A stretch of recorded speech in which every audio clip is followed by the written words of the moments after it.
With the unrest escalating in Egypt's Port Said, it's after a court in Cairo has sentenced 21 people to death for their role in football riots last year that left 74 people dead. So 21 sentenced to death. Let's get some more on that now with a correspondent in the region, Belle True, standing by for us in Cairo. Belle, good to see you so quickly. This is considered by some to be a very harsh verdict from the Egyptian court. How are you reading into it?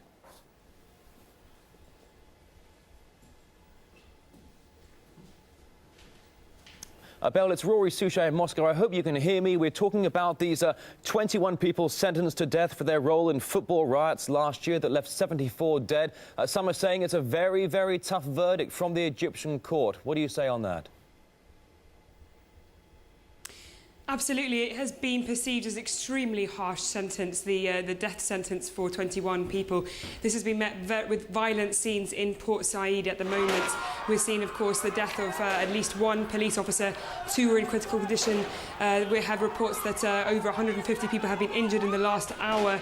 Reporters on the ground are saying they're seeing civilians with automatic weapons running around the streets, attacking security forces. Here in Cairo, the scenes are actually relatively jubilant.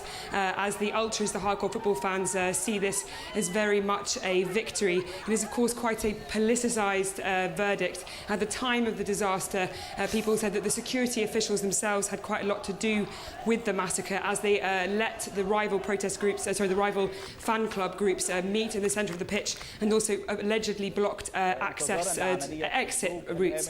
Therefore, people are saying that really the security officials themselves should be the ones that receive this verdict, not just the fans. Bella, aside from the story about the 21 people sentenced to death for their role in the football riots last year, let's talk about the unrest and I suppose the unhappiness that's been being seen quite clearly in the iconic Tahrir Square. More clashes ongoing between police and anti-government protesters. And Friday, what is the situation like on the ground where you are now? Well, as I came to the studio today, I actually just came through clashes just on the corner of Tahrir, on the periphery of Tahrir, between protesters and security forces who were throwing rocks at each other. Behind me here in Tahrir, people still remain in tents. They say they will not leave until the President Mohamed Morsi makes changes. The opposition coalition, the National Salvation Front, released 4 demands yesterday, including asking the President to step down and the National Salvation government to take over. We've seen supposedly multiple deaths in places across the country as well, in particular in Suez. We had at least over 250 people injured yesterday across 9 governorates. So what we're seeing yesterday really was a lot of anger against the President and his government on the 2nd anniversary of the uprising, and further protests, sit-ins and possible violence across the country added to that as well.